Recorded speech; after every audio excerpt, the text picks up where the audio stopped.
ہمارے زمانے کے اندر دینا اور بتلانا اور اس کا اظہار کرنا اور اس کا ذکر کرنا اور اس کی خبر دینا اور اس کی اطلاع دینا اور کوشش کرنا کہ لوگوں کو لائنوں میں لگایا جائے اور لوگوں کو ایسی جگہوں پہ بٹھا کے دیا جائے جہاں وہ آتے جاتے لوگ ان کو دیکھیں، نظر آئیں،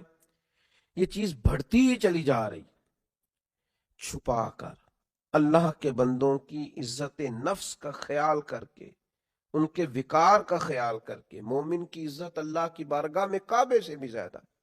اس بات کا لحاظ کر کے کہ اللہ کا بندہ ہے، رسول کریم صلی اللہ تعالی علیہ وسلم کا غلام ہے، پھر خرچ کیا جائے کہ اس شخص کی عزت قائم رہے، اس کا وقار قائم رہے، اس شخص کو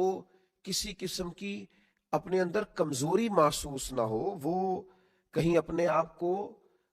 اپنی عزت کو گرتا ہوا محسوس نہ کرے، یہ انداز اختیار کیا جائے۔ نبی اکرم صلی اللہ تعالی علیہ وسلم سے حضرت ابو ذر رضی اللہ تعالی عنہ نے پوچھا تھا،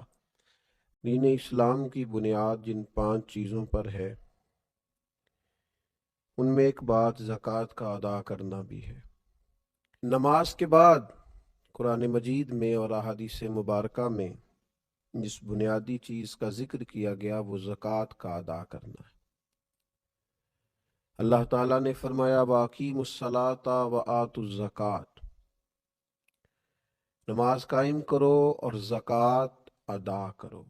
وَارْکَعُوا مَعَ الرَّاکعِینَ، رکوع کرو رکوع کرنے والوں کے ساتھ۔ یہ جو زکوٰۃ ہے، یہ جو صدقات ہیں، یہ اپنی معنویت اور اپنے حسن کے لحاظ سے معاشرے کے اندر ایک عجیب سی خوبصورتی پیدا کرتے ہیں۔ امیر کا غریب کے ساتھ محبت کا رشتہ قائم ہوتا ہے، ضرورت مندوں کا اہل فضل کی طرف رجحان اور ان کا پھر غریب پروری کرنا معاشرے کے اندر حسن کو، اخوت کو، بھائی چارے کو فروغ دیتا ہے۔ صدقات کے نبی کریم صلی اللہ تعالی علیہ وسلم نے جو فضائل بیان کیے اور ترغیب جو نبی کریم علیہ السلام نے ارشاد فرمائی، اس کی جاذبیت اور خوبصورتی کو اگر سمجھا جائے تو حضور علیہ السلام کا تھوڑا سا توجہ دلانا اور اس توجہ کے اندر حضور علیہ السلام نے جس طرح کی اہمیت اس چیز کو عطا فرمائی، وہ عجیب سا دل کو ٹھنڈا کرتا ہے۔ اللہ کے حبیب علیہ السلام نے ارشاد فرمایا کہ یہ جو صدقہ ہے یہ تو برے خاتمے سے بچا لیتا ہے۔ اتنی بڑی بات، اتنا بڑا اجر، یعنی انسان کو سب سے زیادہ جس بات کا ڈر ہوتا ہے وہ یہ ہوتا ہے کہ اختتام کہیں برا نہ ہو جائے۔ یہ صدقہ ایک ایسی چیز ہے جو سوء خاتمہ سے انسان کو محفوظ رکھتا ہے، اور ارشاد فرمایا کہ صدقہ عمر میں اضافہ کرتا ہے، 70 مصیبتوں کے دروازے بند کرتا ہے۔ اللہ تبارک و تعالیٰ کے حبیب علیہ السلام نے اس قدر زیادہ اس کو پسند فرمایا اور اس قدر زیادہ توجہ دلائی کہ فرمایا دوزخ سے بچ جاؤ، چاہے کھجور کا ایک ٹکڑا صدقہ کر کے ہی دوزخ سے بچ جاؤ۔ یہ چیز تمہارے لیے اللہ تبارک و تعالیٰ کی بارگاہ سے بہت بڑا انعام کا سبب بنے گی کہ تمہارے لیے دوزخ سے آزادی ہوگی۔ یقیناً جس بات کے فضائل ہوتے ہیں، جس کام کے فضیلتیں ہوتی ہیں، اسے نہ کرنے کی وعیدیں بھی ہوتی ہیں۔ تصویر کا دوسرا رخ بھی ہوتا ہے، ایک کام کیا جائے گا، اس کے فضائل ملیں گے، اجر ملے گا، ثواب ہوگا، اللہ رسول کی رضا نصیب ہوگی، معاشرے کے اندر غریب پروری ہوگی، لوگوں کا خیال رکھا جائے گا، انسان کے اندر رقت قلبی پیدا ہوگی، درد دل پیدا ہوگا، زکوٰۃ ادا کرنے سے، صدقات کرنے سے دوسروں کے بارے میں اس کی طبیعت کے اندر ڈھیر سارے خیر کے جذبات پیدا ہوں گے۔ لیکن اگر یہ کام نہیں کرتا، وسعت کے باوجود نہیں کرتا، اس پر فرض ہے نہیں کرتا، تو یقیناً پھر اس کی وعیدیں بھی ہوں گی، اس کے لیے سزائیں بھی ہوں گی۔ نبی پاک صلی اللہ تعالی علیہ وسلم نے ارشاد فرمایا، سیاستہ میں موجود ہے، فرمایا جس مال کی زکوٰۃ نہیں دی جائے گی وہ زہریلے سانپ کی صورت اختیار کر کے قیامت والے دن انسان کے گلے کا توق بنے گا اور لوگوں کو ڈسے گا، ہوگا وہ مال ہی۔ یہ مال اللہ کا فضل بھی ہے،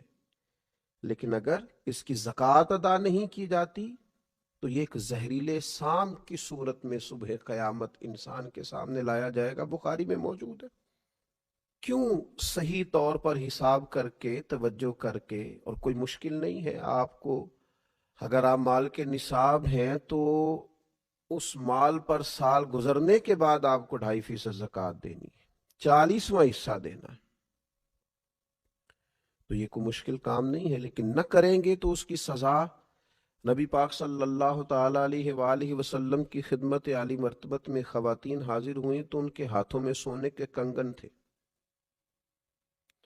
اللہ کے حبیب صلی اللہ تعالی علیہ وسلم نے فرمایا ان کی زکوٰۃ ادا کر دی؟ تو انہوں نے نفی میں جواب دیا۔ تو آپ صلی اللہ تعالی علیہ وسلم نے ارشاد فرمایا کیا تمہیں پسند ہے کہ تمہیں آگ کے کنگن پہنائے جائیں؟ ڈر گئی، پریشان ہو گئی۔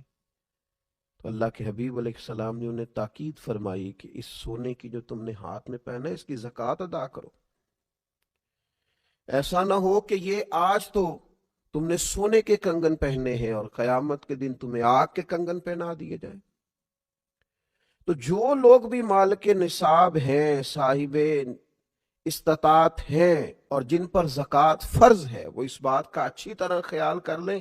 کہ یہ زکوٰۃ مال کو پاک بھی کرے گی، فائدہ بھی کرے گی، اللہ کی رضا اور خوشنودی کا باعث بھی بنے گی، اور نہ ادا کریں گے تو ایک تو یہ کہ آخرت کے اندر اس کو یہ والی سزائیں ملیں گی کہ آگ کے کنگن پہنائے جا رہے ہیں اور مال سانپ بنتا جا رہا ہے۔ حضور علیہ السلام نے یہاں دنیا کے اندر بھی ارشاد فرمایا کہ خشکی اور تری میں جو تمہارا مال ضائع ہوتا ہے وہ زکوٰۃ ادا نہ کرنے کی وجہ سے ہوتا ہے۔ تو ایک تو بات یہ کہ زکوٰۃ ذمہ داری کے ساتھ ادا کی جائے، اس کام میں کسی قسم کی کوئی کوتاہی نہ کی جائے، کسی سستی کا شکار نہ ہوا جائے، لیت و لالا کا شکار نہ ہوا جائے، بہانے بازی نہ کی جائے۔ اس فرض کو فرض جانتے ہوئے، انتہائی حساس مسئلہ سمجھتے ہوئے اس کی فوری ادائیگی کا اور احتیاط سے بندوبست کیا جائے۔ اور پھر یہ کہ اس کے جو آداب ہیں، جو ایک مسلمان کوئی بھی عبادت کرتے ہوئے کچھ آداب کا خیال رکھتا ہے، ان آداب کا بھی پوری طور پہ خیال رکھا جائے۔ سب سے پہلی بات تو یہ کہ زکوٰۃ حسن نیت سے ادا کی جائے۔ زکوٰۃ کوئی پتھر پھینکنے والا عمل نہیں ہے کہ جیسے بھی پھینک دیں گے، خوش دلی سے پھینکیں یا بد دلی سے وہ لگ جائے گا۔ یہ زکوٰۃ تو اللہ کی بارگاہ میں دینی ہے، صدقہ کو پتھر پھینکنے والا عمل تو نہیں کہ جیسے بھی پھینکے لگ جائے گا۔ یہ تو خالص اللہ کی رضا کے لیے دینی ہے۔ تو اس کے بارے میں تو قرآن مجید نے فرمایا وَمَا تُنْفِقُونَ إِلَّا ابْتِغَاءَ وَجْهِ اللَّهِ، تم جو کچھ بھی خرچ کرتے ہو اسی لیے تو خرچ کرتے ہو کہ تمہیں اللہ کی خوشنودی حاصل ہو۔ تو حسن نیت، ارادہ حسین، دیتے وقت اللہ تعالیٰ کی رضا کے لیے خاص جذبہ۔ ایک بزرگ فرمایا کرتے تھے کہ میں تو جب صدقات دیتا ہوں تو جسے دیتا ہوں اسے اپنا محسن سمجھتا ہوں، کہ دیکھو میں اسے دے رہا ہوں، بندے کو دے رہا ہوں، اور راضی مجھ سے میرا اللہ ہو رہا ہے۔ تو حسن نیت پہلی بات، اور دوسری بات ہر قسم کی تصنع سے بچا جائے، ہر قسم کے ریا سے بچا جائے۔ یہ دے کر کے اور کسی قسم کا بھی اگر دکھلاوے کا مزاج بنایا جائے یا کسی شخص کو کسی بھی طور پر بتایا جائے تو یاد رکھیے گا حضور علیہ السلام نے فرمایا اللہ قیامت کے دن ارشاد فرمائے گا انہی سے جا کے اجر لو جن کو دکھانے کے لیے تم عمل کرتے تھے۔ تو تصنع سے پورے طور پر اور مکمل طور پر اجتناب کیا جائے، اور پھر اسے دیا جائے اس پر احسان نہ جتلایا جائے، ایذا نہ دی جائے، تکلیف نہ دی جائے۔ ہمارے ہاں جس طرح سے لوگ کہتے ہیں آپ ابھی آ گئے، تو میرے سونے کا ٹائم تھا، کل آئیے گا، پرسوں پتہ کر لیجئے گا، ہاں میرا ارادہ بن گیا ہے، آپ صبح وقت پر آ کر لائن میں کھڑے ہو جائیے گا۔ اللہ تعالیٰ نے جب آپ کو دیا ہے تو اس طرح تھوڑی دیا ہے معاذ اللہ۔ آپ ایذا نہ دیں، تکلیف نہ دیں۔ وہ کسی نے کہا تھا کہ لوگوں کو ملا ہے تو مقدر سے ملا ہے، ہم کو تو مقدر بھی تیرے در سے ملا ہے۔ تو اللہ نے جب دیا ہے تو کرم سے دیا ہے، تو جب یہ ذہن ہو کہ مجھے کرم سے ملا ہے تو پھر دیتے وقت تکلیف نہ دی جائے، اذیت نہیں دی جائے۔ قرآن مجید نے فرمایا یا ایھا الذین آمنوا لا تبطلوا صدقاتکم بالمن والعطا، اے ایمان والو احسان جتلا کر اور ایذا دے کر اپنے صدقات کو باطل نہ کر لینا، اپنے صدقات باطل نہ کرو، احسان جتلا کر اور دل آزاری کر کے، ایذا دے کر، ان کو ضائع نہ کرو، باطل نہ کرو۔ تو کبھی بھی اس شخص کو جس کو آپ کچھ دے رہے ہیں، عطا کر رہے ہیں، اس کو کسی طور پر بھی کسی اذیت میں مبتلا، اگر قرآن مجید کے یہ دو لفظ سمجھ لیے جائیں نا، یا ایھا الذین آمنوا لا تبطلوا صدقاتکم بالمن والعطا، اے ایمان والو تم احسان جتلا کر، تکلیف دے کر اپنے صدقات کو باطل نہ کرو، اگر اس کو سمجھ لیا جائے تو پھر تو انسان جو لینے آئے اس کا اعزاز کرے، اسے ہر تکلیف سے بچائے کہ اللہ نے حکم دے دیا ہے کہ تم نے اپنا صدقہ باطل نہیں کرنا، کسی قسم کی تکلیف نہیں دینی سامنے والے کو۔ اور پھر چوتھی بات یہ ہے کہ عمدہ مال اللہ کی راہ میں دیا جائے، اچھی چیز اللہ کے حضور پیش کی جائے، مالک کی بارگاہ میں پیش کی جائے تو پھر خاص چیز پیش کی جائے۔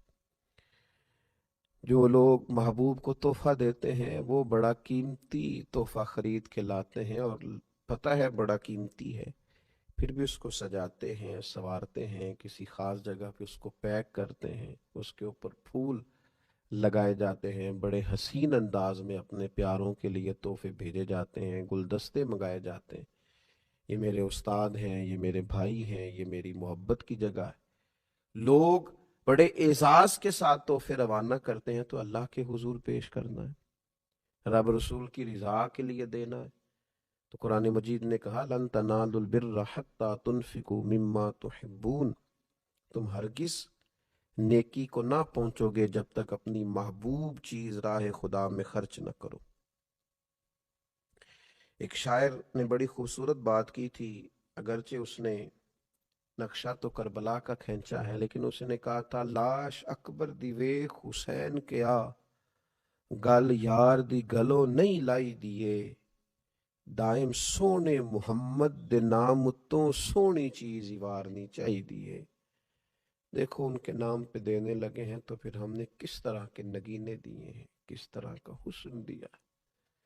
کیا کچھ نکال کے پیش کر دیا۔ دھرتی نے ایسے لوگ نہ کبھی پہلے دیکھے نہ کبھی بعد میں دیکھے گی۔ تو عمدہ مال پیش کیا جائے، اور پھر یہ بھی یاد رکھا جائے کہ اللہ پاک ہے اور پاک چیز کوئی قبول کرتا ہے، ہمیشہ حلال اور طیب ہی اس کی راہ میں پیش کیا جائے۔ اور آخری گزارش یہ ہے زکوٰۃ دینے کے معاملے میں کہ پھر یہ ماحول نہ بنایا جائے کہ میں بانٹوں گا تو لوگوں کی نظریں اپنے شکر گزاری لوگ میری کریں گے، اور بہت سارے لوگ ایسے ہوں گے جو میرے سامنے نظریں جھکاتے ہوئے گزریں گے۔ فرمایا انما نطعمکم لوجہ اللہ لا نرید منکم جزاء ولا شکورا،